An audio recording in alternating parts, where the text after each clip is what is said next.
Hello and welcome back to the Security Conversations. My guest is Seth Spergel from Merlin Ventures. Welcome to the show, Seth. Let's start right there. What is Merlin Ventures and what do you do there? Sure. Thanks, Ryan. So we are an early stage venture capital fund focused on cybersecurity. And while we're not exclusively focused on Israel, most of our investments are actually in the Israeli market. That's where we've got a pretty deep presence. We've got a strong team over there. And so because of that, it's where we see the most deals, and that tends to be where we focus. But really, the mission of our fund is to find companies early on that we think are going to have relevance to larger enterprises, especially federal government, but also large regulated industries, think energy, financial, invest in them early on, help them really understand how to navigate the US market commercially initially.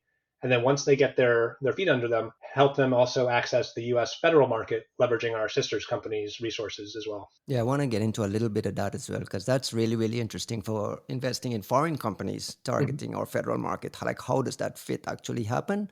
But before you get there, talk a little bit about Merlin Ventures. Merlin itself has been a company that's been around forever. Yep. Give me a sense of the idea of spinning out Merlin Cyber and what the focus is. Yeah. So like we just talked about, there's a sister company called Merlin Cyber that's been around for a while. So I think it's about 26 years old at this point. And Merlin Cyber really plays in that federal market, or really the public sector market in the US, so governments of all kinds. And the idea, or the place where Merlin Cyber tends to play, is helping existing later stage companies that have already gotten that commercial traction going really succeed in the federal market as well. So if you look at large late stage companies like CyberArk and CrowdStrike and companies like that, we do a lot of work with them. And this is really helping them with their larger, more strategic enterprise types of deals. And so, like I said, that had been around for a while. And about 6 years ago, our founder, David, had this thought of, could we spin up a venture arm to go find the next generation of company that had relevance to that market, invest in them early, help them grow, and then as we help them accelerate into the federal market, that kind of puts the thumb on the scale as an investor as well, right? And we're driving sales, which is also increasing the valuation of the company, and we win on both sides. So that was where the idea really came from initially, and then from there, it's evolved quite a bit and taken us to where we are today. You mentioned earlier that there's a focus on Israeli companies. Can you explain? You're an American VC firm, We are. and you mentioned focus on Israeli companies. Why? Yep. And it feels like it's a very, very competitive space. A lot of venture capital activity focused on Israel. Yeah. Are you just joining the noise? How do you separate yourself from what's happening there? Yeah. So, like I said, we started out the story of Merlin Ventures really talking about help with access to the government market, right? Leveraging Merlin Cyber's resources. And what we saw was, as a VC that's based in the Washington, D.C. area, right? That's where I live. It wasn't a huge cybersecurity or startup ecosystem here to focus on investing in. And so, because we didn't have anybody in Silicon Valley, right, and for that matter, we didn't have anybody in Tel Aviv, we weren't really finding the right deals at the right time in their life cycle for when we wanted to invest. But what we saw was our message was really resonating in certain markets, and people like the story of helping access the government market, especially when you start looking at the Israeli market, right? And if you think about the background of Israeli cyber founders, they've all, or almost all of them, have come out of Unit 8200, right? The Israeli equivalent of the NSA. And so you have this group of founders that knows how to work in the government because they've come out of the government, and their first inclination is, I want to go sell to other governments. I want to go sell to the CIA and the NSA and all these other intelligence communities. And they're not going to, I guess, is the first answer there, right? Those intelligence agencies really like to buy American. They like domestically produced technologies, and are very hesitant about foreign technologies. A lot of the VCs in the US that say we help startups access the government market tend to focus on the DoD or the intelligence community. So my background before this, I was with a VC called InQtel, which was actually created by the CIA, and we had a lot of difficulty dealing with non-US companies. Merlin is a little bit different, right? Because of where Merlin Cyber focuses, which is the civilian market, the non-defense, non-intelligence agencies, we actually have a much easier time working with foreign technologies. And those agencies are really just looking for who has the best solutions out there. And a lot of those are coming from Israel.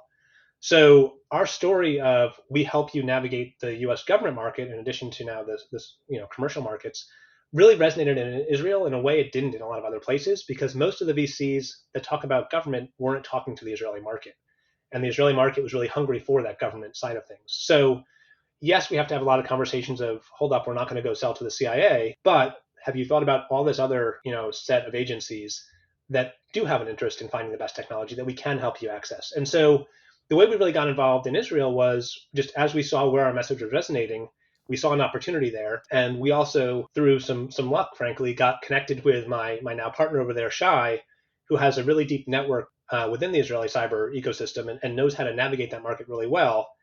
And so pairing up Shai's knowledge of the market with our really unique story has let us go from being somebody brand new to the market over there just a few years ago to now being, in a lot of people over there's estimation, one of the top cyber VCs in that market, and not just an also ran that we would have run the risk of being had we not had those differentiations. You're not a traditional cybersecurity VC in the sense that you've raised a fund. You're funded out of Merlin Cyber. Can you talk a little bit about your funding situation? Yeah, so up until now, we have been a single LP fund, which is basically David, our founder, has been our sole source of investment dollars. Based on the success we've had, frankly, over the last few years, we're actually now in the process of raising a new fund that will have outside investors. But up until Okay. now, yes, everything has been done just through David's support. Are you focused in a particular stage of funding? Are you in seed stages, Series A, Series B? Are you Yeah, leading rounds? Are you just joining rounds? Give me a sense of what your sweet spot we is. really focus on seed is our sweet spot, right? And we'll do pre-seed to seed and pre-seed. It's fuzzy which is which, but we'll do from the first money in through we'll go up to Series A, but really we tend to do most of our deals at the seed stage. And there's a couple reasons for that, right? One is as we started working with companies early on, we saw that by the time a company got a little bit further on, they'd already made a lot of decisions. They needed a different type of support than the type of support we could give them. And with the network we've built out around commercial CISOs, to really help them get their early commercial traction before they're ready for the federal market, we found that we've just got a strong network for helping companies with their initial U.S. market traction. But the other piece of it, frankly, is the valuations, right? Like as we saw valuations going up and up and up, it just didn't make sense to invest in later stage companies. What we saw was Shai in particular has a background of working with the earliest of early companies, right? The fund he ran before he joined us at Merlin is a pre-seed fund and was a very, as a micro fund, really focused on the first check-in at companies. So he's got a really strong eye for finding these really early stage companies. And if you can find the right companies when the valuation is still much more reasonable, you can generate much better returns. And so that's why we really focus at that stage. And you're leading, or are you just joining rounds? Have you? So we do both. We've led a few deals, two in particular, Cyclops and Tam Noon. I think really strong companies that we were just genuinely excited about being the lead investor on, and really wanted to be the ones to help them pull everything together and come into the market here. But we also, I think, more so than other VCs that operate in Israel, work really well with a lot of the other Israeli cyber VCs, and so we've co-invested with a number of them as Okay. well. And so we're not always leading. We'll also follow where it makes sense. And you and I are talking on November 6th when Palo Alto just announced Yes. in the last week $1 billion worth of acquisitions in two companies, Talon Cyber and Dig Yes. Security, which are both companies that you invested in. So I guess congratulations are in order Yes. there. Thank you. Yes. Can we just linger for a little bit on the Israeli situation as it stands? I imagine Yeah. these deals, it had been reported in the past, so these deals were in consultations. How are things now? Have things kind of shut down, or is it business as usual? Is it just people are trying to just piece things together? How would Yeah. you describe what's going on there? So I wouldn't call it business as usual, right? I mean, there's obviously a huge impact over there, but I would say, Israel has a long history of having a lot of disruptions. Right now, this current one is obviously much more dramatic than previous ones, but the people over there have gotten very used to figuring out how to continue working in the face of adversity. And so, yes, companies have had to adjust. Right. Frankly, I was on a call with Talon this morning where they, had their all hands call to tell their employees about the announcement, and there were people dialed in, remotely in their fatigues, right, deployed, right. So they have people deployed, and there's obviously an impact on their ability to have those people do their jobs. But all of these companies, every single one in our portfolio, every company in Israel that I've spoken to is making sure that they are continuing to operate and continuing to work with customers and push forward. And the feedback I've gotten from most of them is they very much appreciate people calling and asking how they're doing and showing support for them, but frankly, like they need to get back to business and are very, very prepared to get back to business, right? And everybody's just pitching in and picking up whatever slack they need to because somebody is unavailable, and making sure that customer deliveries happen, that POCs go off without a hitch, that software keeps running, and that customers can use their products the way they're expecting to. And so I would say behind the scenes, yes, there's an impact, but from an outsider looking in, really people are not seeing that impact, right? And these companies are continuing to operate the way somebody would expect. But everyone is affected in some way. You mentioned people signing in fatigues. A Yeah. lot of CEOs and so on are on duty. There has to be some sort of long tail effect that we might not see today. That'll come down the pike. What worries you the more? What worries you the most as this conflict kind of lingers? I mean, I'm sure there's going to be roadmap, slips, right? I'm sure that right now they're taking resources that may be thinking about longer term plans and pushing them to support near term needs, right, and backfill where you need. So, yes, there's going to be that sort of impact, but like long term impacts, I don't know that I agree that there's going to be like a huge negative impact to these companies because of this, right? I think if you talk to a lot of people, they're coming from this saying like we are going to double down on being successful as a startup nation, right? And there are people vowing that for every negative thing that's happened here, they're going to help support a new startup that comes out Yeah. of this, right? And so I don't know that in the long run this is going to have a negative impact. I think it's going to have a lasting mental impact on the nation. But for the company's perspectives, I think that especially as they adjust to this and figure out how to best keep things running smoothly, Mhm. like they're gonna come out ahead on this, and I don't think it's gonna really impact business in a negative way in the long term. Okay, at a macro level, help me understand what's going on in the venture market. Usually, venture follows the public markets. Whatever the public markets do, that's how venture kind of follows. We've been through these throes. Yeah. We've been through, and you mentioned it, we've been through these throes of crazy valuations, unicorn valuations, lists getting longer. And then we went into this spate of public Yep. market crash, VC market starting to dry up, tech layoffs all around the board, a lot of, and we went through this period of consolidation right out of COVID up to like Yep. say a year ago. And then now I'm starting to get the sense that the market is starting to, I don't want to say pick up again, but Cisco is in a little bit of a shopping spree. Palo, I just mentioned, is in a shopping spree.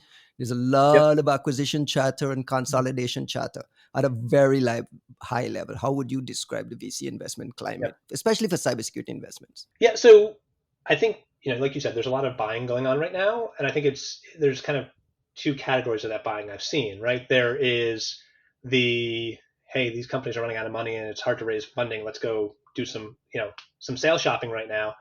But I think as the Palo acquisitions this last week of Dig and Talon have shown, there's also still some really strong acquisitions going on, right? And when companies are showing that they have the growth trajectory and are solving a real problem, companies are still moving forward and acquiring where it makes sense, right? And you're sort of seeing this both on the acquisition side and also on the fundraising side of these haves and have-nots, right? Where some companies are really, really struggling because it has gotten a lot harder for the non-top tier companies to raise. But the companies that are the strong ones are actually still in a really strong position. And you're seeing, I mean, you've seen, I think in the last 12 months, two seed rounds out of Israel that were over $50 million raised each, right? Yes, I wanted to touch on that as well. What do you make of, I think it was D-Scope and I don't remember the other one, but there Yeah. was a 50 million and a 70 million seed stage investment. I think YL just did Yeah. one. Yeah. What do you make of deal sizes? These are anomalies, obviously, but Yeah. are we starting to see a recalibration of deal sizes where seed stage rounds are a little bigger and A rounds are a little bigger? Are we getting back to that quote unquote normalcy? Um, I don't know that I would call it normalcy, I guess, when we have, a $50 million seed, but I think if you look at, like I was saying about the haves and the have-nots, where you have these certain exits that are just extremely strong, those tend to be the repeat founders, just like the rock Serial star entrepreneurs. CEOs, Okay. right? And so people have seen that those CEOs can deliver, right? And I mean, Ofer, the CEO of Talon, right? This acquisition is Palo's biggest acquisition of an Israeli company. Ofer's last exit was the biggest exit of an Israeli company to date at the time, right? Like he's just a CEO who really gets stuff done, right? And Right. so There's a playbook for it, and he's figured out the playbook yeah, for going from point A to point B, and right? same with Dan, right? Like to watch either of them operate is just like a lesson in how to run a company. And so when VCs see folks like this saying, "Hey, we're raising money to start a new company," they say, "Okay, yes, it's expensive, but like it's most likely worth it because of the return they're going to see on the other side of that, right? These people have proven that this is a much lower risk investment relative to others, and that these guys know how to build something for the long term." So I think and that's when you see these crazy numbers in terms of just overall sanity of the market, right? Like I do think seed rounds are, especially in Israel, still a bit higher than where they should healthily be. And what's the number there? It's like $5 to $8 million range used to be a really solid big seed round Yeah, when and I'd when say I it still started. is, right? Like I think, a $5 million seed round is probably more the norm now, and an $8 million seed round is on the higher end. But I mean, it's also a question of when does that happen, right? I think if you look in the US, typically you're raising 5 to 8 when you've got some revenue, you've got a product, right? You've shown some traction. In Israel, we see it more often with you've got a PowerPoint, right? Yeah, you're funding ideas. You're funding five Right. million dollar ideas, and no, I wanted to question that. I wanted to question right that as well. Like, how do you determine what is someone building a better mousetrap with a newer idea versus something truly disruptive that'll, like an enterprise, like Talon, for instance. Yeah. There's an enterprise browser thing. You can see a new category there. You can kind of see the emergence of spending there. A lot of what we're seeing, especially out of Israel, is a lot of copycatting. To see Yep. DSPM, and then there's 15 DSPM vendors Yeah. as every VC gets aboard, right? So how do you differentiate between what is a better mousetrap and what is truly transformative? Yeah, no, I saw somebody writing, I think this morning about Dig, right, and how when I don't remember which investor it was, but when they first invested, they came away saying, "Oh, this is so differentiated, right, and let's invest in this." And then you suddenly had 10 others behind them trying to do the exact same thing, and suddenly the market got a lot Hmm. more crowded. And when that happens, right, and this is the thing, right, like I think even if you're building a differentiated technology, unless there's some very specific IP that's going to protect it, it's most likely going to become a somewhat crowded space relatively quickly. At that point, it really comes down to execution, right? And so at these early stages, when you're investing on a PowerPoint, you're investing in the founder, right? And this is what I was saying about Dan and Ofer and others that have done this successfully. Like you look at them and you say, it doesn't matter if there's 100 competitors doing the same thing. Right? I was talking to one of our advisors 2 weeks ago about Dig, and they said, look, I looked across a lot of the DSPM tools. There's pluses and minuses to all of them, but features aside, like the Dig team just stood out above everybody else in terms of their ability to deliver, right? And that's what really made us make this choice, right? And so when customers say that, that's the same thing that investors say, right? Like we invested in Dig because of the founding team.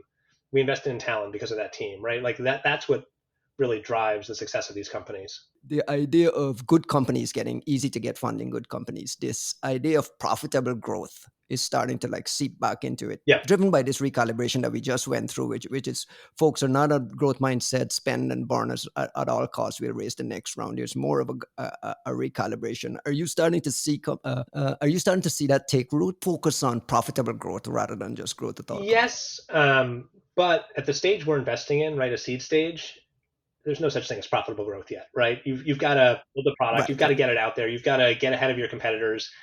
And so I do think you have to be intelligent about how you spend your money, right? And we've seen some companies that we frankly passed on, right? That we thought had really strong ideas and were a good founding team, but like when we looked at how they intended to spend their fundraising and sort of the timeline they were looking to spend it in, we just didn't think they had the discipline to survive in today's market, right? And I think you do need to find those founders that are smart enough to say, okay, yes, we have $5 million and we could, blow it all in 12 months and be here, or we can make it last a little bit longer and be in a much better position as the market matures to raise that next round and get to the next level, right? And so there's a balance, right? There's no perfect answer of you don't want the company that holds on to every penny and doesn't get anywhere and all their competitors leap past them, but you also don't want the companies that spend it in foolish ways. And so, at the stage we're at, you can't be too focused on growth. It really has to be or on profitability, but you need to be thinking about how do you get to that stage. I want to circle back about helping companies get into Yeah. federal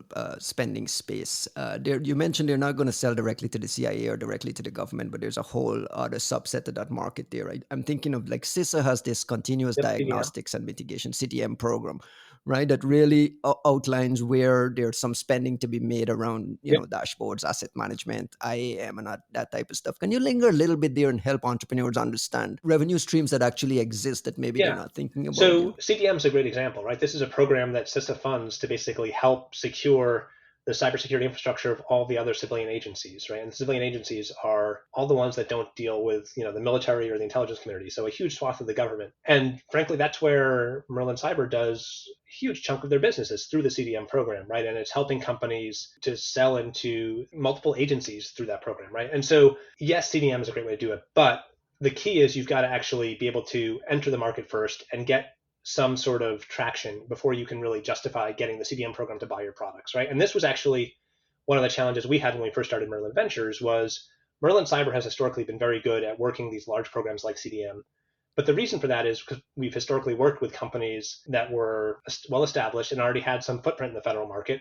And so we could take that existing footprint and go to these agencies and say, look, you've got licenses spread all over the place here. Let's consolidate this and turn it into something more manageable for you. That doesn't work for an early stage startup that's just coming in cold. Mm-hmm. And so the last few years, really what we've focused on doing is not how do you take a Series A company and make them capable of selling into an enterprise program, but more how do you take an early stage company and make them so they can sell into the federal market, period, right? Because you have certain barriers to entry that are hard enough for the established vendors, but are impossible for a startup, right? So if you're familiar with something called FedRAMP, it's a Mm-hmm. compliance standard that any company needs to meet in order to sell a SaaS product or cloud product into the government market, right? It's really about how the government's data is stored in the cloud and how you safeguard that. Well, even for established companies, it typically can take over 2 years and a couple $1 million to get through the process.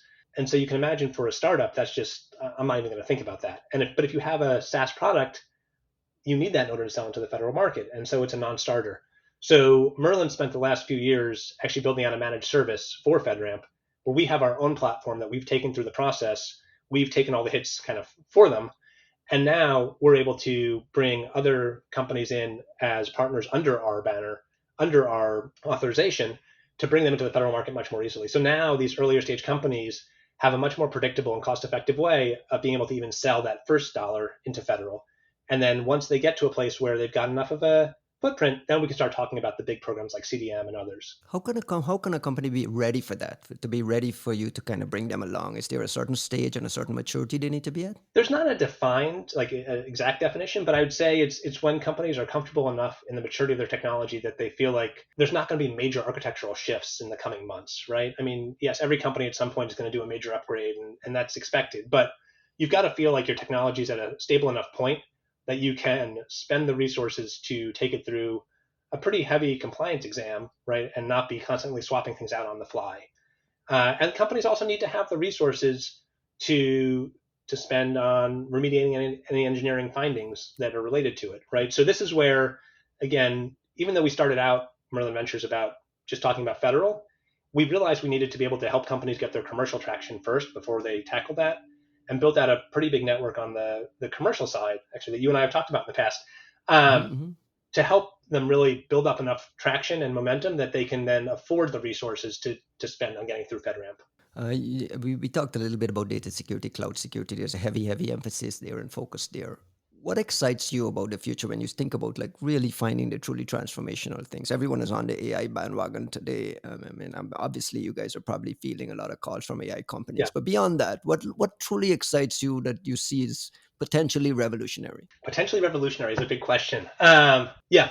So, I mean, you touched on AI, right? And clearly AI has gotten a bit overhyped. And I think we're already starting to get a little bit past the cycle there and people are starting to poke holes in it. But for the right applications, it can do some amazing things. And I think the right applications are not AI in its own right, just going off and doing things on its own. But, when I look at companies we've invested in, frankly, that are doing really well, like Tamnoon, right? They have taken AI and not just packaged up in a product and handed it off to people, but taking it as a tool to make their own team a lot more scalable. And as a What result of does that, Tamnoon do? so they offer essentially a managed service for managing CNAP and CSPM solutions. So the idea is if I look at any of these existing tools, take Wiz or Orca or Prisma, they've gotten so large, so complex that in order to keep up with them, I need a team of 10, 20 people just to take advantage of their findings and make sure I don't have misconfigurations in the tool itself. And so it's only adding to the security burden instead of lightening it. So what Tamnoon has done is built the technology to basically manage the results coming out of those platforms in a way where instead of needing 10 people to manage one, they can manage 10 customers with one person, right? And really flip that equation. And that's where I think the AI capability really matters, right? When you Mm-hmm. can make it an extension of a human and allow that person to now have a superpower and start to do a lot more things as opposed to just throwing something up to a machine and letting it magically solve stuff. Because we're just not at the point where we know what to trust coming out of these LLMs and other AI systems, right? And so having a human that can do a sanity check, but really leverage these tools to solve this problem of not having enough resources, I think that's probably one of the more interesting areas right now for us. I think this may not sound revolutionary, but the other area where I think there's a lot of opportunity still and I say it's not revolutionary because I think we've been talking about it for years already, but is the importance of identity in a cloud ecosystem, right? And that really becomes the centerpiece of all security solutions, right? It's no longer just firewalls and everything else, right? It's all really now about what identities are allowed to access what resources, and if you can do that more efficiently and more effectively, you're basically replacing all the other Right. security solutions you've got. And so, up until now, there's been a lot of solutions around human identity management, right? But there's still a lot of soft spots around how we do machine to machine identity. And I think there's some big opportunities there still about better managing how machines interact with each other, how we find vulnerabilities there, how we handle the credentialing there, and just really secure that piece of the infrastructure. Perfect space for innovation because there's like some old stodgy incumbents who are just like, just Yeah, it reminds me of the old antivirus into EDR where we had the old Symantec and then these EDR companies came along and it might not have been revolutionary, but it completely moved the needle. right. The idea of IAM and identity moving the needle beyond what we've seen out of Ping and ForgeRock and SailPoint and those guys. There's a lot of money has been spent there already trying to solve it though, right? I mean, there's a lot of money put There into is, but identity but and how IAM many like startups. new novel solutions have we really seen in that space, None. right? So That's why it's still ripe for innovation. And I wonder if it's even tractable and doable because so many folks have taken a stab at it, and now yeah, I don't think we're going to find like the one giant like this solves everything anytime soon, right? I think even if you look at those companies today, they didn't start that way, right? They started out solving one problem and then just sort of grew from there. But I think we'll find a lot of pieces to make it better, and I'm sure at some point they start to come together. All right, we're running out of time. I have one last question: Sure. Is how does an entrepreneur, a budding entrepreneur, find Merlin Yeah, and reach you, and why should he find Merlin and reach you when there's every VC has a cybersecurity like arm in there? What yeah. what what unique you bring to the table? So let me answer the second piece first. Why us, right? I think if you talk to our entrepreneurs, if you talk to people in our community, what you'll see is we are a lot more collaboration focused, community focused, right? We really want to work closely with the entrepreneurs. We want to build lasting relationships between them and our advisors, right? And we've got hundreds of CISOs and other security leaders we work with, and those folks are excited to work with our companies, not because we're saying, I need you to take a sales pitch from this company, but because they're seeing the value in the types of companies we're working with, and we're providing an opportunity for them to knowledge transfer and really learn from each other. And so I think if you talk to anybody we've invested in, they'll tell you that the amount of value we bring to them in terms of connections, advice, customers, advisors is it just far exceeds the amount we've actually invested in them from a dollar perspective, right? And there's a reason we've grown so quickly in such a short amount of time. It's because the entrepreneurs are talking, our advisors are talking, right? People have seen what we've done and are rooting for us. In terms of how to find us, And what are you looking for? What's yeah, what's the sweet spot that day? Is there a category that you're more in tune with? I mean, we've talked about a couple of them, but really we're looking for cybersecurity solutions that are relevant for larger enterprises. And we're looking for ideally companies that have defensible technology, right? It's not something that everybody else is going to copy very easily. Although, as we've talked about, right, that's really hard to do. And most importantly, we're looking for the entrepreneurs that even if everybody else does copy them, will still out execute everyone else, right? That to us is the biggest factor. But in terms of like specific things, I mean, I can say, hey, look, we'd love to hear about your identity solutions or your software supply chain solutions or whatever else. But it's the ones that surprise us that are the most interesting, right? The ones that we weren't even thinking was a category we needed until we heard it and we realized, oh, that's a totally new way of solving this problem that everybody's been talking about for a while. Seth, thank you very much. Thanks. Appreciate it.